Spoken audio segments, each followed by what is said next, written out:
최근 한 달 이내에 이제 운 적이 혹시 있으세요? 예.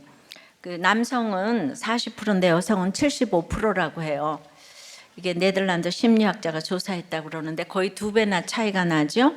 예, 올 수 있는 존재는 인간뿐이라고 하는데 그럼 더 자주 울으면 믿음이 좋은 건가요? 확실히 흙보다는 본 차이나가 업그레이드인가 봐요. 예. 성경에서 제일 울보는 누구인지 아세요? 다윗입니다. 다윗이 압도적으로 많이 울고요. 예레미야 또 에스겔도 눈물의 선지자라고 불리죠. 오늘 본문에 보니까 엘리사도 우는데요. 오늘 믿음이 없는 하사엘은 엘리사 보고 왜 우냐고 눈물의 의미를 이해하지 못합니다. 그래서 어찌하여 우시나이까 묻습니다. 우리도 뻔하게 자기 사연 때문에만 울지 말고 세상은 이해하지 못하는 구원을 위한 이타적인 눈물을 흘려야 되겠습니다. 오늘 엘리사의 눈물을 살펴보면서 우리가 흘려야 할 이런 눈물에 대해서 생각을 해보겠습니다. 어찌하여 우시나이까? 첫 번째는 남은 사명 때문에 다메섹에 가야 합니다. 7절입니다.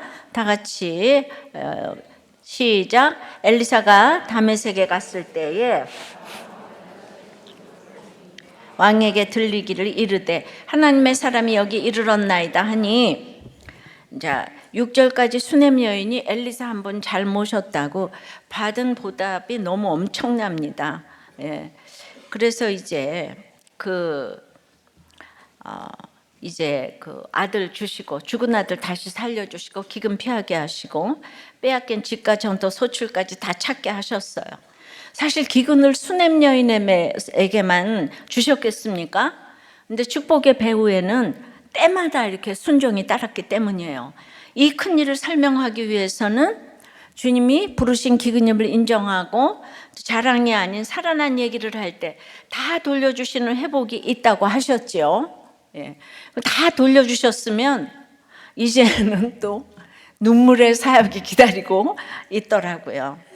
안 보이던 엘리사가 다메섹에 갔다고 합니다. 예. 다메섹은 아람의 수도예요. 여기에 엘리사가 갔다는 것인데, 여러분 아람과 이스라엘은 원수고 엘리사는 북이스라엘 선지자잖아요. 평소라면 갈 일이 없는 곳입니다. 그런데 왜 갑자기 다메섹에 갔을까요? 나아만을 만나러 갔을까요? 아람 왕 베나닷을 만나러 갔을까요?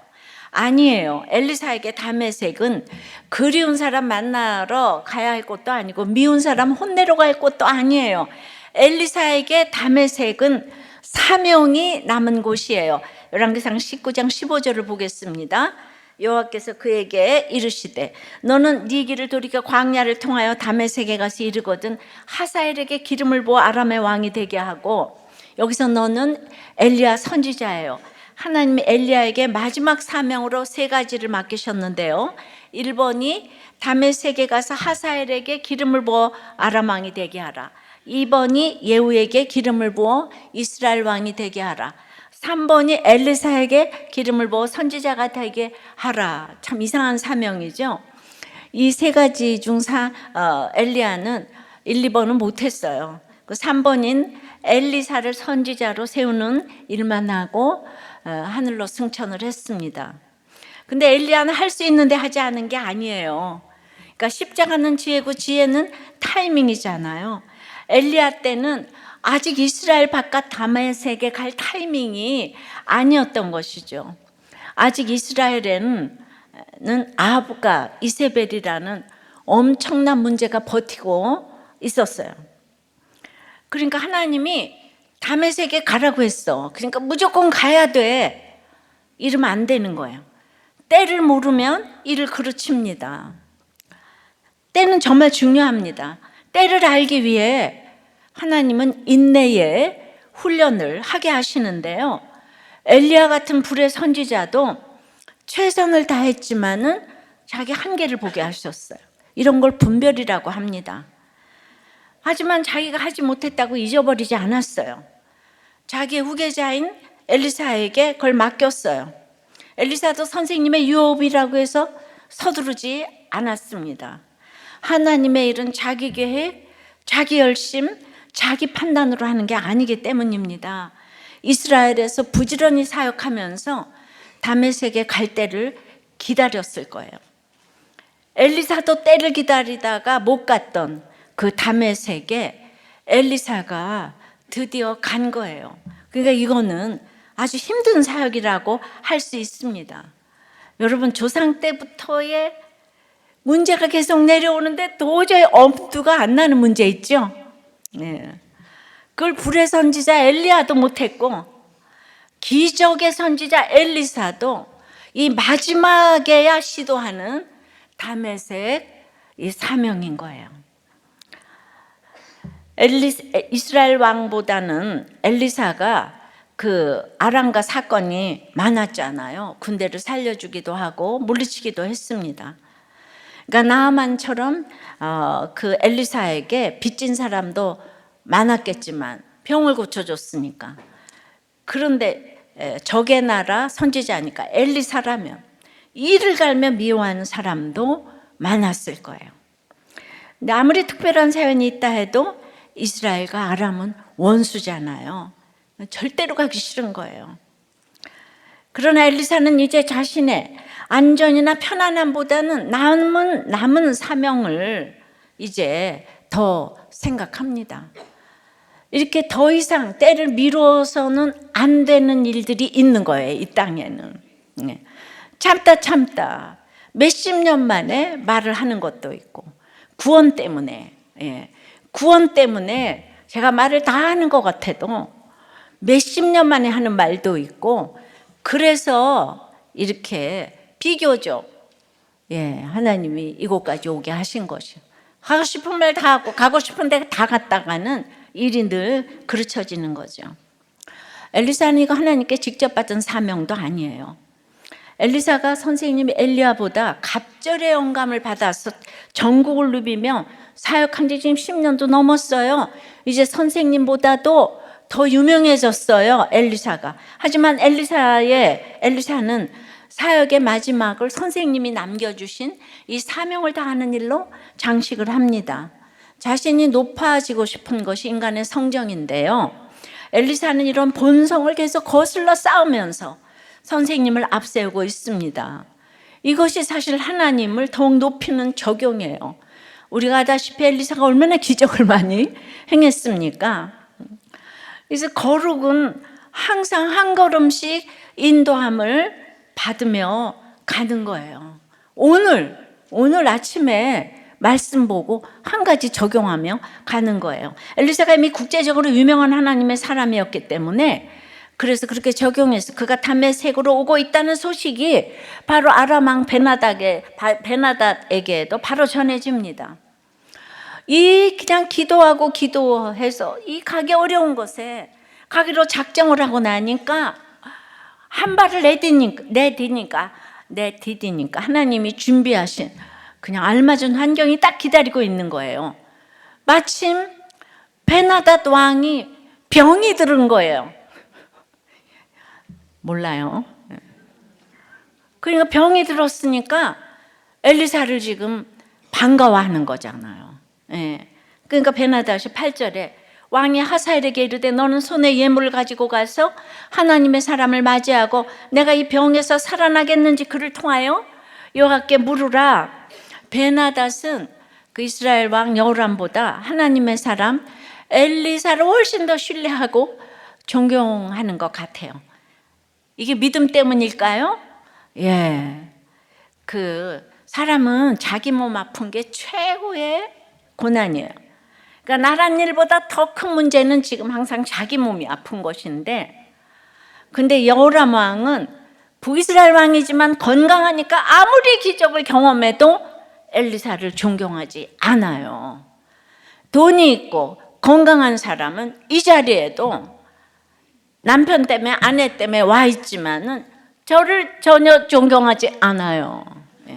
내가 왜 목사님을 믿습니까? 이런 분들이 있지요. 그거 이해가 됩니다. 여호람도 다 갖추게 되면 그래요. 어떤 기적을 봐도 눈도 끔찍하지 않습니다. 베나다스는 엘리사가 자기 병 치료해 주기를 기대하면서 지극정성으로 그를 환영하는 거예요. 예. 근데 이런 거 이렇게 믿음이라고 너무 그냥 신이셔 하면 안 돼요. 엘리사가 올 때까지 기다리지 않아요. 하사엘을 보내 마중하게 합니다. 이런 중요한 일에 아무나 보내지 않겠죠. 베나닷이 그 손에 의지할 만큼 가장 믿을 만한 신하를 보냈을 거예요. 그리고 엘리사를 통해 여호와께 물으라고 해요. 내가 이 병에서 살아나겠는지를 물어보라고 합니다. 이 세상에 예수 안 믿는 어떤 나라도 다 점치는 게 습관이 돼 있어요. 그러니까 살려주세요 부탁하지 못하고 살아나겠는지 복채를 내고 묻습니다.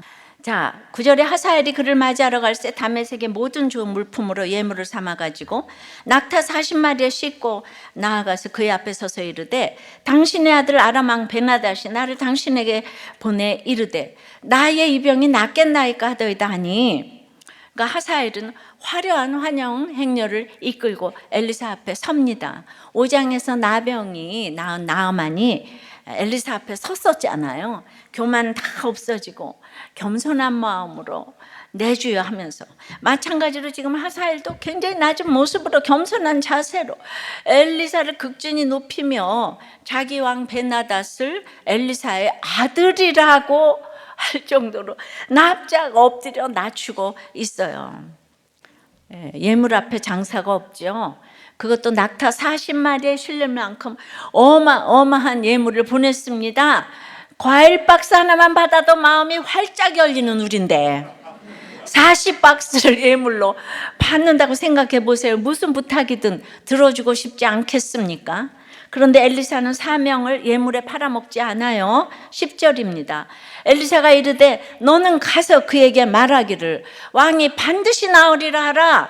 그러나 여호와께서 그가 반드시 죽으리라 내게 알게 하셨느니라. 이 베나닷의 질문에 대한 엘리사의 답이 결국 뭐예요? 결론이 반드시 죽으리라잖아요. 병은 낫겠지만 반드시 죽을 거다. 심판의 선고예요. 그러니까 엄청난 예불의 마음이 팔렸다면 미안해서라도 하지 못할 말입니다.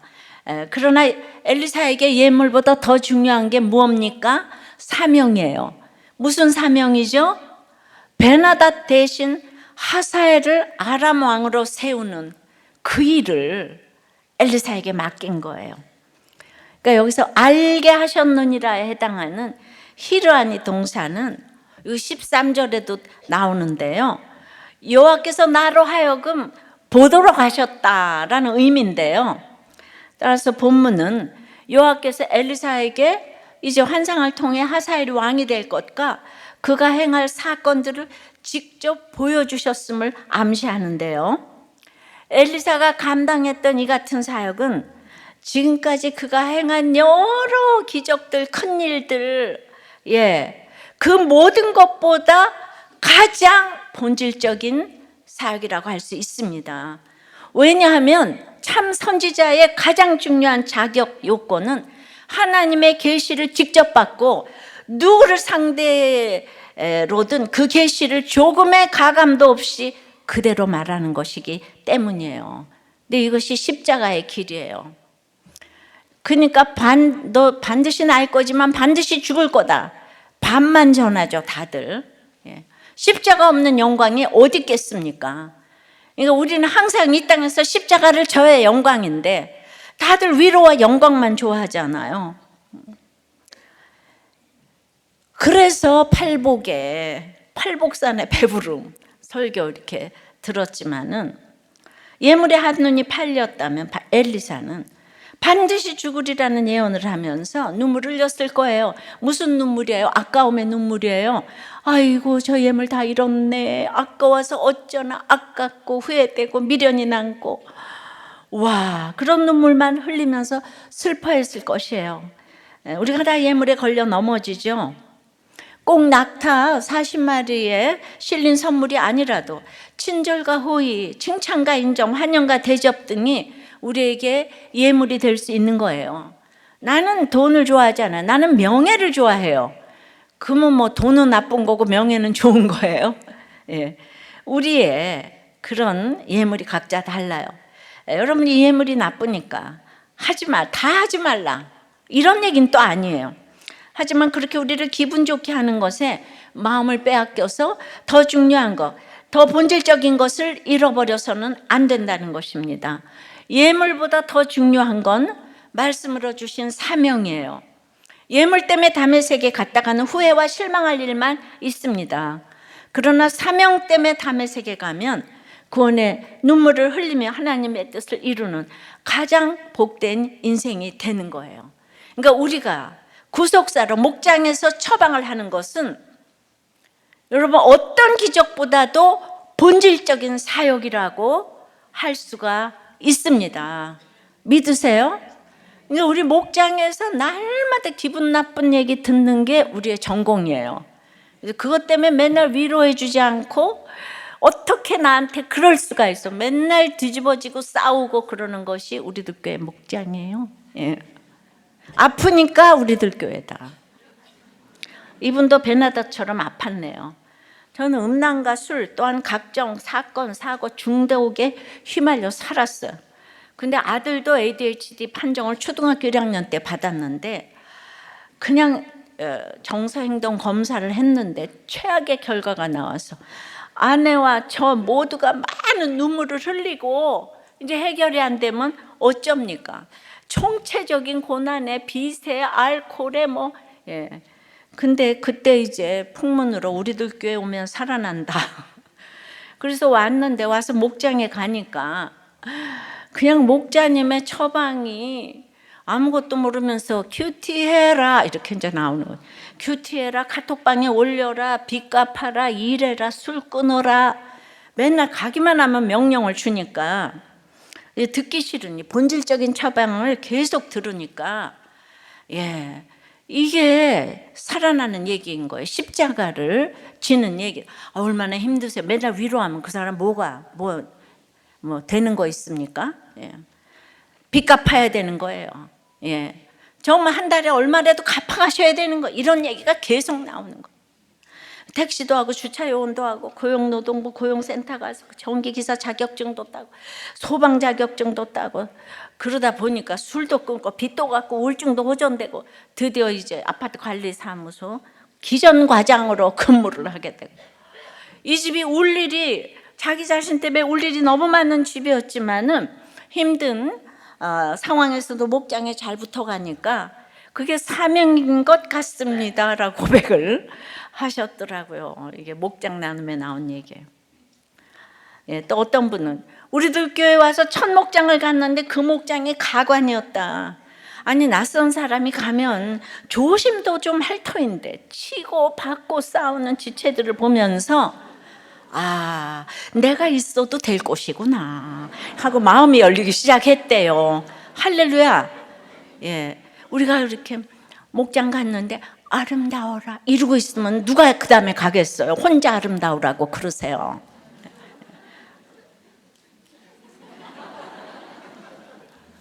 적용 질문이에요. 조상 때부터 내려오는 이 해결할 수 없는 남은 사명의 다메섹은 어딥니까? 예. 요셉과 형제들도 화해가 안 되는 거야. 나를 팔았잖아, 죽였잖아. 그러니까 금세 안 되고 20년 걸려. 20년. 그냥 이렇게 조상 때부터 안 되는 문제가 있어요. 안 되니까 눈물로 기도를 해야 되는 거예요. 금세 화해가 안 되는 게 많아요. 사명보다 마음이 더 끌리는 예물은 무엇입니까? 이렇게 가감 없는 처방을 기쁘게 들을 수 있겠습니까? 그러니까 목장에서 다 기분 나빠서 카톡방 나가고 맨날 싸우는 이유가 나한테 뭐라 그랬다. 네가 내 인생을 알아? 네가 나 이혼하는데 보태줄 거 있어? 이러는 거야. 네가 뭔데 나보고 이혼하지 말라 그래? 네가 뭔데 나보고 슬 끊으라 그래? 그런 거를 모두가 달라붙어서 그냥 그냥 유리처럼 다뤄가지고 오늘날 여기까지 온 줄 믿습니다. 그럼 나중에 이제 목자 되면 그 약재료로 다 얘기하는 거예요. 할렐루야. 두 번째는 그러므로 나라가 당할 모든 악을 이제 보고 알아야 되는 거예요. 나라가 당할 모든 악이 있어. 이거를 보고 알아야 돼요. 11절에요. 하나님의 사람이 그가 부끄러워하기까지 그의 얼굴을 쏘아보다가 우니 베나닷의 질문에 대한 답을 하사엘에게 말한 엘리사는 그때부터 하사엘을 쏘아봅니다. 부끄러워하기까지, 민망해하기까지 뚫어져라 쳐다봅니다. 그러다 갑자기 웁니다. 여기서 울다라는 이 단어는 조용히 흘리는 눈물이 아니라 소리내오는 통곡을 말하는 거예요. 갑자기 하나님의 말씀을 전하고는 자기를 쏘아보다가 갑자기 꺼이꺼이 통곡을 하니까 하사엘이 얼마나 당황했겠어요. 그래서 묻습니다. 12절이에요. 하사엘이 이르되 내 주여, 다 같이 어찌하여 우시나이까 하는지라. 대답하되 네가 이스라엘 자손에게 행할 모든 악을 내가 알미라. 네가 그들의 성에 캐슬에 불을 지르며 장정을 칼로 죽이며 어린아이를 맺히며 아이벤 부녀를 가르리라 하니, 이게 어떤 하사엘의 악을 말하는 것도 있지만은 이제 이게 무슨 악이죠? 어찌해 우시나이까? 네 악 때문이다. 그러니까 이런 끔찍한 악을, 네가 행할 끔찍한 악을 알기 때문에 내가 운다는 거예요. 엘리사는 호의와 존경을 거절한 게 미안해서 운 것도 아니고 받지 못할 예물이 아까워서 운 것도 아니에요. 엘리사는 이스라엘이 하사엘로부터 당할 이 모든 악을 알았기 때문에 울어요. 관심이 자기보다는 항상 나라와 백성에게 있는 거예요. 안 지나서나 엘리사는 나라밖에 생각이 없어요. 여러분, 나라가 뭐예요? 여러분에게 나라는 무엇입니까? 언제부턴가 우리나라는 남북만 나뉜 게 아니라 남한도 둘로 나뉜 것처럼 되었어요. 이건 단지 지역이 문제가 아니라 이념과 사상이 문제가 아니라 자신이 지지하는 편에 의해서 딱 둘로 갈렸습니다. 자유민주 국가니 사실 이견과 갈등은 당연히 있는 일인데, 그런데 우리 현상을 보자면 내 편이 모든 것을 평가하고 판단하는 프레임이 되어버려서 문제죠. 이걸 정치병이라고 해요. 이것이 이 나라에 닥친 악인 거예요. 이걸 좀 해결해 보고자 대구와 강주에 상징적으로 이제 교회를 좀 세웠는데, 이거 구속사라는 우리도 교회가 해결해야 될 문제인데요. 여러분, 나라는 삶의 터전이에요. 우리 모든 생활의 기반이에요. 나라 잃은 백성이 어떤 삶을 사는지 우리는 이제 잘 몰라요. 그런 경험을 가진 분들이 우리 중에는 이제 거의 없기 때문에, 호랑이 담배 먹던 시절 얘기로 이제 알기 때문에. 근데 2000년 동안 나라가 없던 우리 이스라엘, 이 중동의 팔레스타인, 또 유럽의 집시, 중국의 티베트처럼 나라 없는 민족의 그 비참함을 우리는 보는 거예요. 뭐 복잡하게 설명할 게 없어요.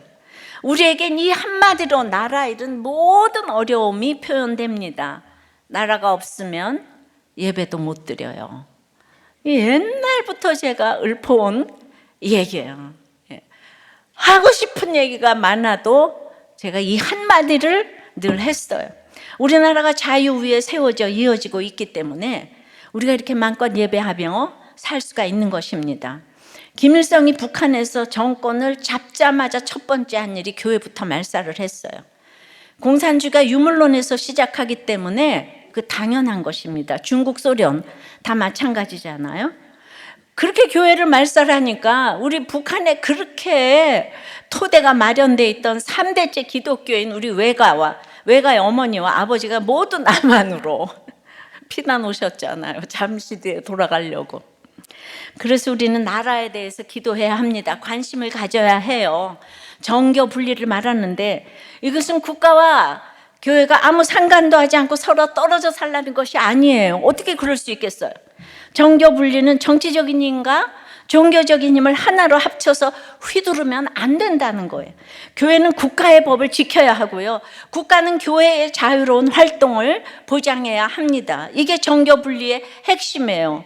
그래서 만일 교회가 법을 어길 때 국가는 제재해야 하고, 만일 국가가 교회의 자유를 빼앗을 때 교회는 저항해야 합니다. 이것도 정교 분리 원칙이에요. 그러니까 이건 정치 문제니까 교회는 아무 말도 하지 마라. 이건 교회 문제니까 국가는 어떤 간섭도 하지 마라. 이건 정교 분리가 아닙니다. 서로 역할을 존중하면서 그 역할을 침범하지 말고 협력하면서 또 견제해야 되는 거예요. 근데 이게 마음대로 잘 안 돼요. 그러니까 이 정치병들이 생겼죠. 정치병보다 더 심각한 악이 우리에게 또 있어요. 바로 생명을 물건처럼 여기는 인본적인 가치관이죠. 당장 무슨 일 없다고 별것 아닌 것처럼 생각하면 안 돼요. 장차 닥칠 큰 악을 알아야 합니다. 창조 질서를 파괴하면 남성과 여성 이외의 성을 주장하고 가정을 해체하고 낙태를 조장하는 이 문화가 우리에게 이미 닥친 악임을 알아야 하고, 이 악이 또 얼마나 큰 악을 가져올 건지를 알아야 합니다. 이 악이 얼마나 무서운 것인지 알고 울어야 돼요. 이렇게 우리에게도 이 성을, 캐스를 태우는 것 같은 갈등이 있어요. 장정을 죽이는 것 같은 경쟁이 치열해요. 어린아이들을 던지는 것 같은 교육 문제가 심각해요. 아이를 뵌 부녀를 가르는 것 같은 낙태가 성행하고 있어요. 이건 앞으로 큰 악으로 돌아올 일들입니다. 성경은 그 시대의 역사를 읽는 책이 아니에요. 오늘 이 시대에 나에게 주시는 말씀으로 읽어야 돼요. 내 자신의 악을 봐야 되는 거예요. 맨날 누구 잘못됐다고 행위로 그렇게 비판하는 게 아니고요. 나라에 닥칠 악을 알고 온다는 것은 나라의 진짜 주인이신 하나님 아버지의 마음을 아는 것이에요. 예수님이 예루살렘 성전을 보시면서 우셨던 그 마음을 품는 거예요. 주님은 동성애에 사로잡힌 그 영혼을 바라보면서 우십니다. 주님은 주님이 짝지어 주신 부부의 관계를 깨트리고 가정을 해체하려는 그 영혼을 바라보시면서 우십니다. 주님은 태아를 생명으로 여기지 않고 낙태하려는 그 영혼을 바라보시면서 우십니다.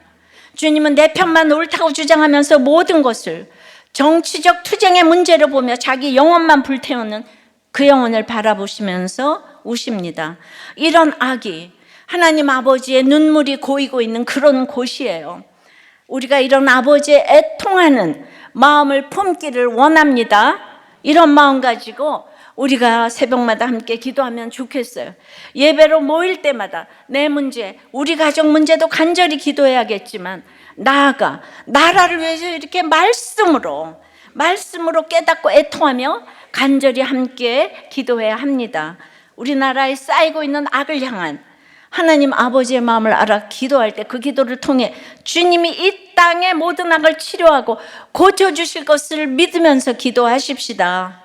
저는 모든 전토와 직과 재물과 예배를 빼앗기고 온 친정과 시댁 부모님들이 있기 때문에 누구보다 나라가 없으면 예배 못 드린다는 사실을 뼛속 깊이 체험한 사람이에요. 그러니까 여러분, 지금 당장 공산주의 북한에서 예배 못 드리잖아요. 어떤 얘기도 다 필요 없어요. 모든 판단의 근거는 예수여야 하는 거예요. 예수여야 되는 거예요. 우리가 잘잘못이 있어도 예수를 믿어야 되는 거. 적용 질문이에요. 나라를 위해 어떤 기도를 합니까? 공동체에서 나라를 위해 기도할 때 얼마나 간절히 기도합니까? 안타까운 마음으로 기도하는 이 땅의 악은 무엇입니까? 입시예요? 낙태예요? 이혼이에요? 동성애예요? 진영 논리예요? 경쟁이에요? 세 번째는 사람이 아닌 말씀을 믿어야 하는 거예요. 13절. 그러니까 이제 하사엘이 이르되 당신의 개 같은 종이 무엇이기에 이런 큰 일을 행하오리까 하더라. 엘리사가 대답하되 여호와께서 네가 아람 왕이 될 것을 내게 알게 하셨느니라 하더라. 자신이 이스라엘에 끔찍한 악을 행할 것이라는 예언을 듣자 하사엘은 정색을 합니다. 그리고 자신을 당신의 개 같은 종이라고 하며 그런 큰 일은 할 수 없다고 항변하죠. 하사엘이 얼마나 겸손한 척, 낮은 척하며 지금 엘리사 앞에 서 있는데요. 말뿐만 아니라 자세와 목소리와 눈빛조차도 너무 겸손하고 순수해 보여서 겉모습만 보면 엘리사도 내가 잘못 짚었나 했을 거예요. 그런데 걔는요, 사울의 아들 무브보셋도 자기를 죽은 개 같은 나라고 했는데, 예, 하사엘의 그 개 같은 종악은 종류가 다른 개예요. 그러니까 말로는 우리가 이제 분별이 안 돼요. 그러나 엘리사는 사람을 믿지 않아요. 오직 하나님의 말씀을 믿죠. 엘리사는 하나님이 알려주신 말씀이 있어요. 지금 자기 앞에서 이렇게 별 볼 일 없는 사람처럼 서 있는 하사엘이 베나닷을리어 징계의 도구로 아람 왕이 될 것이라는 말씀을 이미 엘리사가 받았거든요. 구속사로 사건을 보기 때문에, 그 말씀을 믿기 때문에 사람에게 속지 않는 거예요. 예. 그래서 이 모습을 본 하사엘은 어떻게 합니까? 14절에 그가 엘리사를 떠나가서 그의 주인에게 나아가니 왕이 그에게 묻되 엘리사가 내게 무슨 말을 하더냐 하니 대답하되 그가 내게 이르기를 왕이 반드시 살아나시리이다 하도이다 하더라. 예. 그 이튿날에 하사엘이 이불을 물에 적시어 왕의 얼굴에 덮으매 왕이 죽은지라 그가 대신하여 왕이 되니라. 아마도 하사엘은 이전부터 역심을 품고 있었던 것 같아요. 그런데 너무 완벽하게 연기를 했기 때문에 베나닷은 물론 그 누구도 그 영모를 눈치채지 못하고 있었죠. 그런데 하사엘이 오늘 임자를 만났어요. 하나님의 말씀이 있기 때문에 자기 연기가 통하지 않는 그 한 사람 엘리사를 만난 거예요. 아들 우리 정말 당신의 아들 베나닷을, 자기의 주군을, 자기는 개, 이런 강력한 단어까지 써가면서 자신의 야망을 겸손한 포장지로 가리려고 했지만 엘리사에게 딱 들켜버렸어요. 그래서 어떻게 해요? 엘리사 때문에 들통나게 생겼으니 준비했던 반역 계획을 바로 실행에 옮깁니다. 왕에게 엘리사가 전한 말을 딱 절반만 전해요. 병에서 반드시 살아날 텐데 반드시 죽을 거야 해서 뒷말을 싹 빼고 살아날 거라는 말만 전하는 거예요. 여러분, 그러니까 나한테 뭐든지 잘 될 거야. 그게 좋은 게 아니에요. 우리가 밑동 잘린 나무인데 잠시 후에 죽을 인생인데 잘 될 거야, 붙을 거야, 나을 거야. 이게 좋은 게 아니라니까요. 살아날 거라고 해놓고는 이튿날 몰래 암살을 해요. 잠드는 얼굴을 물에 적신 이불로 덮어서 질식을 시키잖아요.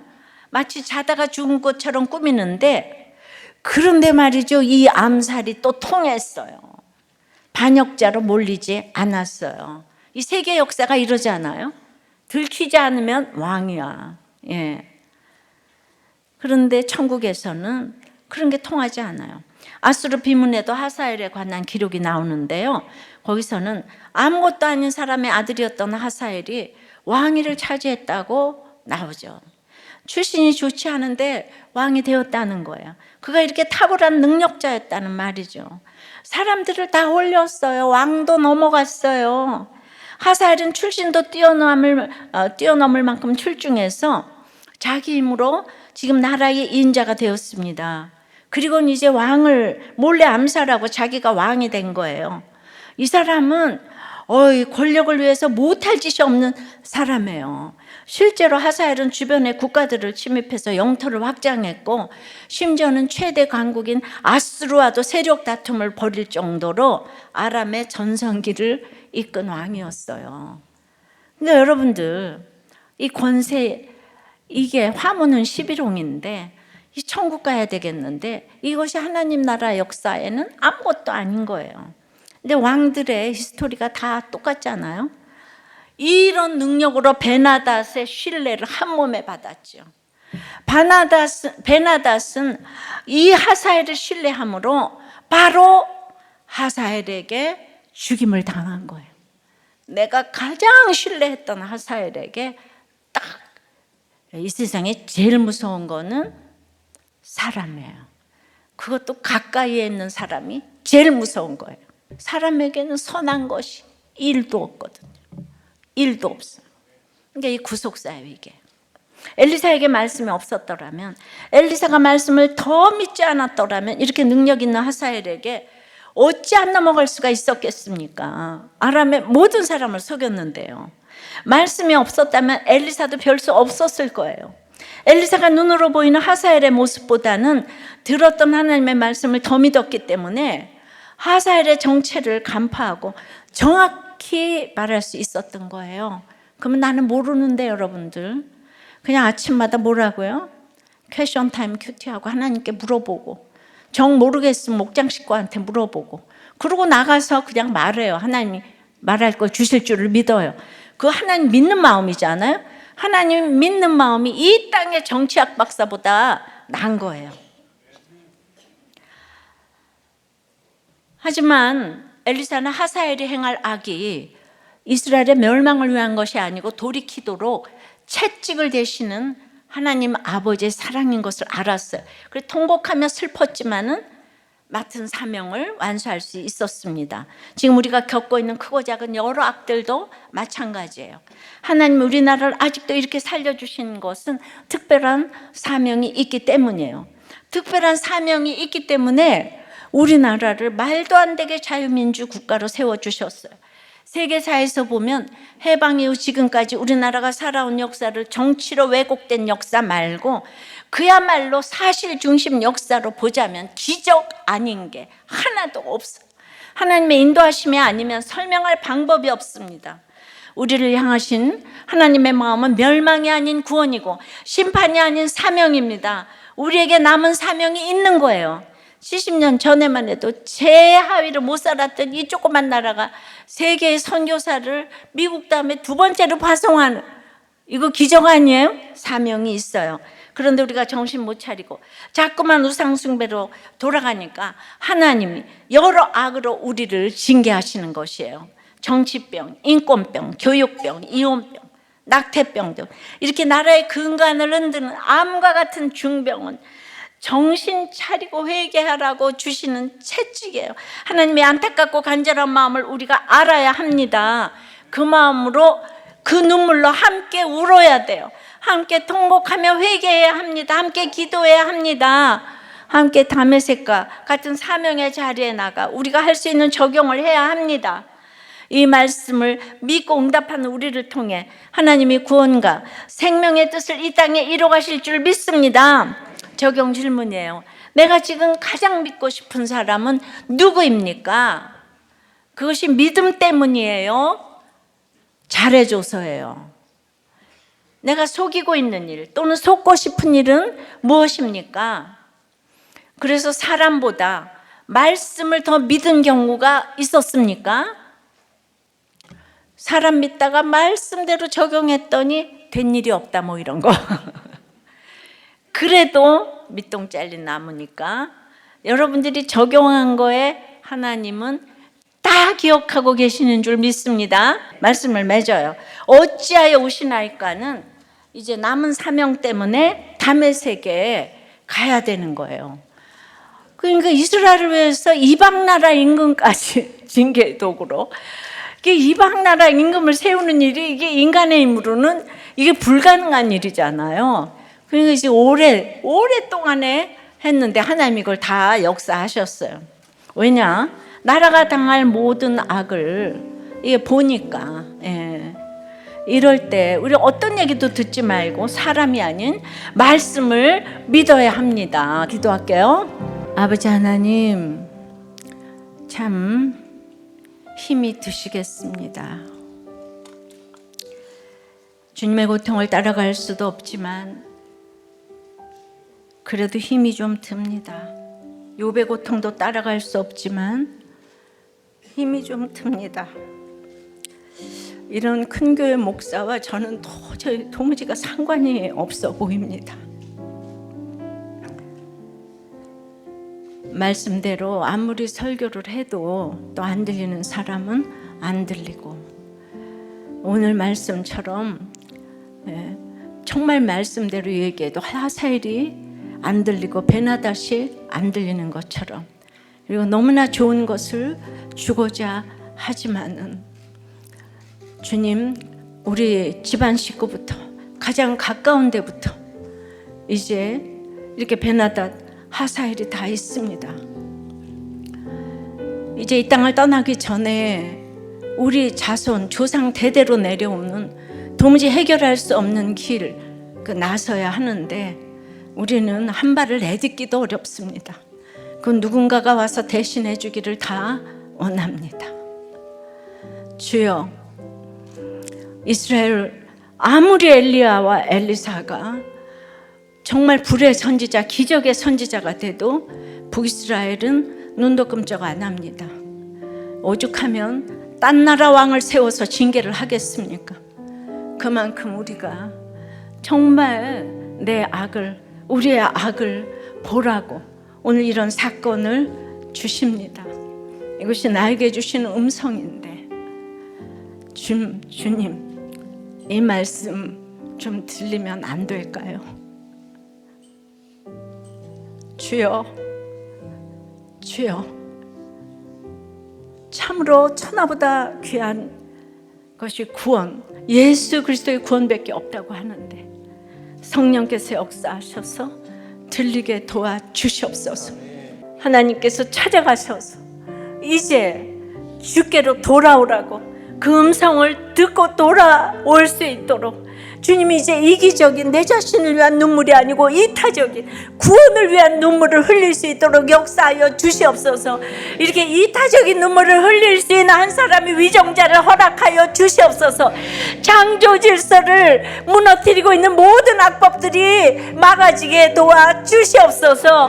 주여, 우리나라를 살려 주시옵소서. 불쌍히 여겨 주시옵소서. 구원하여 주시옵소서. 도와 주시옵소서. 살려 주시옵소서. 예수 그리스도 이름으로 기도드리옵나이다.